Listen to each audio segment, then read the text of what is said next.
Hello and welcome. Today, let's talk about what happens when an entity does not derecognize a transferred financial asset and continues to recognize it to the extent of its continuing involvement.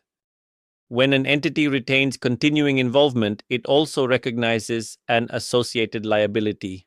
Both the transferred asset and the associated liability are measured to reflect the rights and obligations retained by the entity. The associated liability is calculated based on the retained rights and obligations.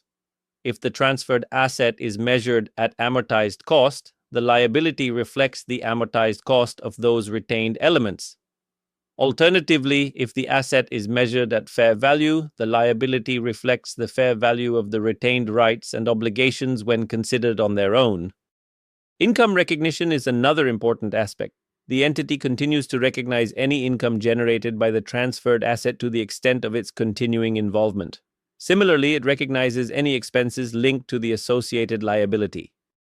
In cases where continuing involvement applies to only part of the financial asset, such as when the entity retains an option to repurchase part of the asset or holds a residual interest, the previous carrying amount of the asset is allocated between the part the entity still recognizes and the part no longer recognized.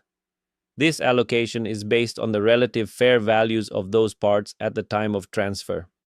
Finally, the difference between the carrying amount of the derecognized part of the asset and the consideration received for it is recognized in profit or loss. It's worth noting that if the transferred asset is measured at amortized cost, the option to designate the associated liability at fair value through profit or loss does not apply. Thank you for joining today. See you next time.